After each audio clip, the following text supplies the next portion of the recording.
Viral video memperlihatkan seorang pria sholat di tengah jalan.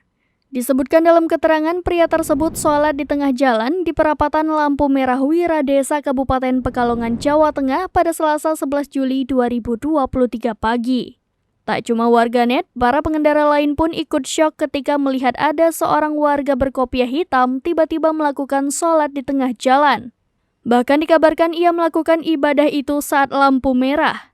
Video tersebut viral seperti yang dibagikan akun Instagram @ndorobey.official.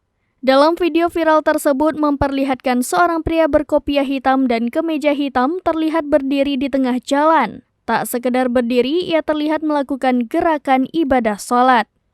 Sebelum melakukan gerakan sholat, diketahui pria tersebut mengendarai sepeda motornya. Terlihat aksi pria tersebut berhenti sholat di tengah jalan itu membahayakan pengendara lainnya. Sementara dirinya berhenti di tengah jalan, terlihat sejumlah pengendara yang berlalu lalang. Aksinya itu juga menjadi tontonan dan membuat pengendara lain heran. Dikonfirmasi oleh Kapolsek Wiradesa AKP Aris Suarsono membenarkan kejadian seorang pria melaksanakan sholat di tengah jalan itu. Sementara itu, disebutkan juga dalam keterangan pria sholat di tengah jalan itu diduga mengalami gangguan jiwa. Tak sedikit pula warganet yang menduga pria yang sholat di tengah jalan itu mengalami gangguan jiwa.